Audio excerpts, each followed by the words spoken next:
오늘 우리에게 주시는 하나님의 말씀은 빌립보서 1장 12절에서 21절까지 말씀입니다. 12절 형제들아 내가 당한 일이 도리어 복음 전파의 진전이 된 줄을 너희가 알기를 원하노라. 이러므로 나의 매임이 그리스도 안에서 모든 시위대 안과 그 밖의 모든 사람에게 나타났으니. 아멘.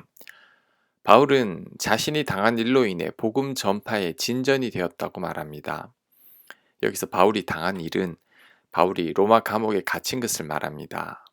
그런데 이때 바울이 우리가 생각하는 그런 감옥에 갇힌 건 아닙니다. 바울은 로마 시위대, 즉 황제 호위 군대 안에 있는 장소에 가택 구금된 것입니다. 그러다 보니 바울은 자연스럽게 시위대 안에 모든 로마 고위층 사람들을 다 만나게 되었습니다. 심지어 바울은 외부에서 찾아온 사람들도 만날 수 있었습니다. 그래서 시위대 안과 밖의 모든 사람들에게 복음을 전하고 가르칠 수 있었던 겁니다. 그러니 시위대 뜰에 갇힌 것이 오히려 복음 전파의 진전이 된 거죠. 14절 형제 중 다수가 나의 매임으로 말미암아 주 안에서 신뢰함으로 겁없이 하나님의 말씀을 더욱 담대히 전하게 되었느니라. 아멘. 게다가 바울이 로마 감옥에 갇혀 있다는 말이 곳곳에 전해지자 그곳의 성도들이 자극을 받고 이전보다 더 열심히 복음을 전하게 되었다고 합니다. 감옥 안과 밖에서 열정적으로 복음이 전해지게 된 거죠. 심지어 바울을 시기하던 사람들도 복음을 더 열심히 전하게 되었습니다. 15절 어떤 이들은 투기와 분쟁으로 어떤 이들은 착한 뜻으로 그리스도를 전파하니 이들은 내가 복음을 변증하기 위하여 세우심을 받은 줄 알고 사랑으로 하나 그들은 나의 매임에 괴로움을 더하게 할 줄로 생각하여 순수하지 못하게 다툼으로 그리스도를 전파하느니라. 그러면 무엇이냐? 거칠애로 하나 참으로 하나 무슨 방도로 하든지 전파되는 것은 그리스도니 이로써 나는 기뻐하고 또 기뻐하리라. 아멘.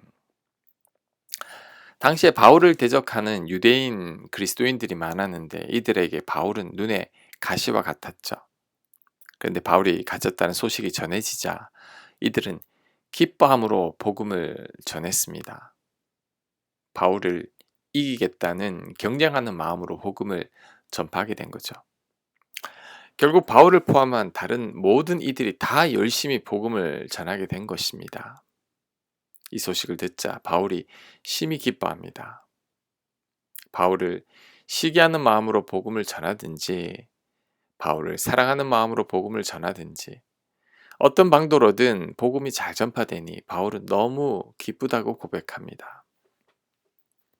자, 이 대목에서 중요한 교훈 한 가지를 배울 수 있습니다. 그것은 하나님의 놀라운 섭리인 거죠.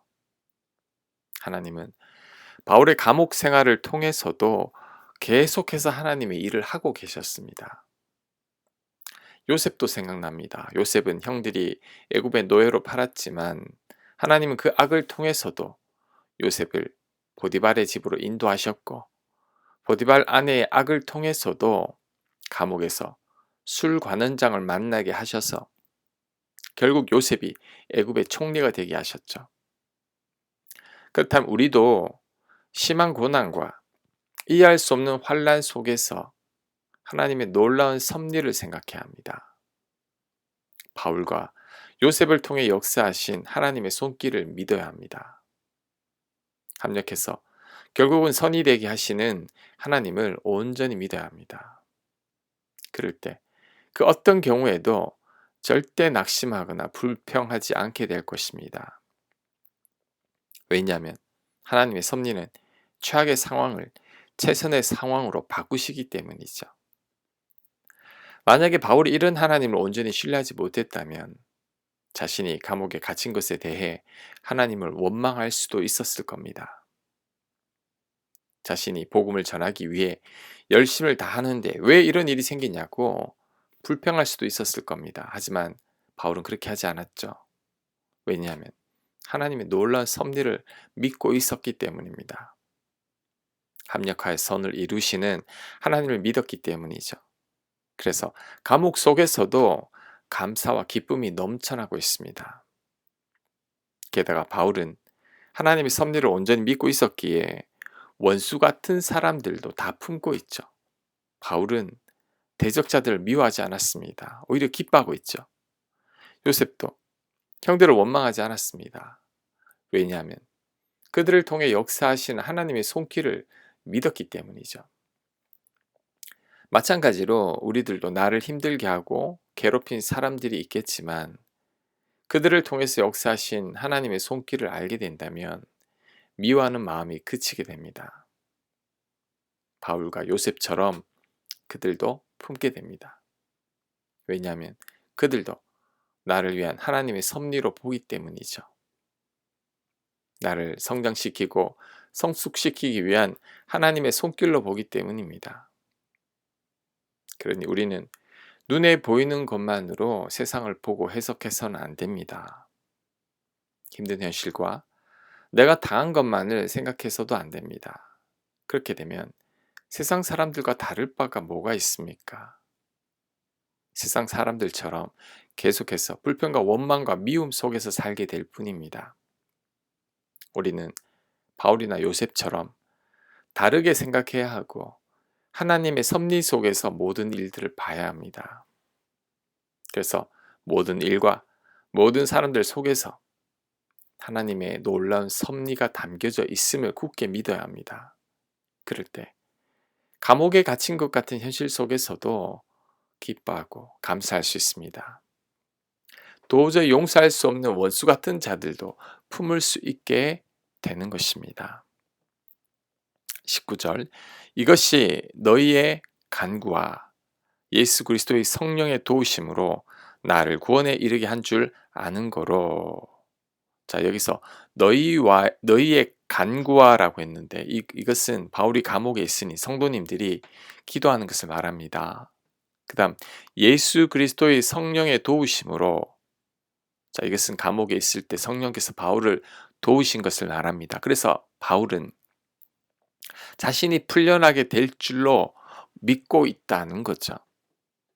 자, 20절 나의 간절한 기대와 소망을 따라 아무 일에든지 부끄러워하지 아니하고 지금도 전과 같이 온전히 담대하여 살든지 죽든지 내 몸에서 그리스도가 존귀하게 되게 하려 하나니. 자, 바울의 소원은 살든지 죽든지 자신의 몸에 그리스도가 존귀하게 되는 것이라고 고백합니다. 자, 이것은 내가 죽고 내가 내 안에 그리스도만 사는 겁니다. 그것이 바로 내 몸에 그리스도가 존귀하게 되는 것이죠. 갈라디아서 2장 20절입니다.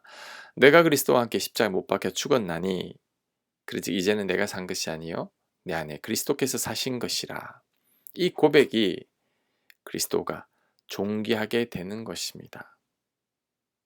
그러면서 바울은 위대한 고백을 합니다. 21절 이는 내게 사는 것이 그리스도니 죽는 것도 유익함이라. 아멘. 자, 이 고백이 무슨 뜻일까요? 죽는 것도 유익하다는 게 무슨 뜻일까요? 자신의 삶을 돌아보니 고난과 고통도 결국은 다 유익하게 되었습니다. 바울이 그리스도인들을 박해하던 죄인이었지만 그로 인해 주님을 만나게 되었고 주님을 위해 더 헌신하게 되었으니 자신의 죄도 결국은 유익이 된 거죠. 지금 자신이 감옥에 갇힌 것도 결국 모두에게 유익이 되었습니다. 게다가 예수님의 십자가 죽음을 생각해 봐야 합니다. 죽음 그 자체가 모든 인류에게 유익이 되었죠. 죽음은 가장 슬픈 것이지만 그 죽음마저도 유익한 것이었습니다. 그러니까 하나님께서 하신 모든 일들을 보니 다 유익하게 된 거죠. 그렇다면 자신 안에 그리스도께서 살아 계셔서 역사하신다면 결국은 모든 일이 유익하게 될 것을 바울은 누구보다 잘 아는 거죠. 심지어 자신의 죽음도 결국은 유익이 될 것이라고 확신하는 겁니다. 바울의 이런 고백은 그만큼 주님을 신뢰하고 있는 거죠. 하나님의 놀라운 섭리와 계획을 완전히 믿고 있는 겁니다.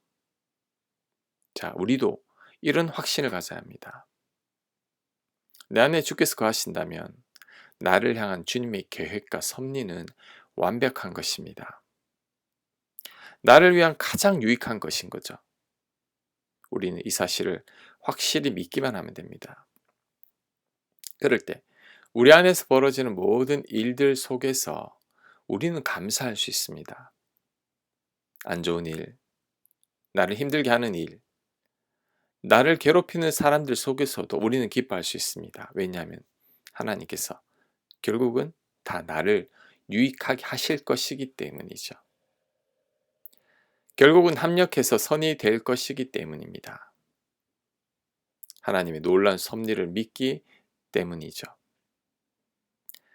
주님이 우리 안에 거하신다면 정말 나의 죽음마저도 유익이 될 것입니다. 하나님께서 하시는 일은 절대 실수가 없기 때문이죠. 우리는 이 사실만을 굳게 믿어야 합니다. 그럴 때 실제로 모든 일들이 우리들에게 유익이 될 것입니다. 그렇게 믿는 저와 여러분들 다 되시길 간절히 축복합니다. 아멘.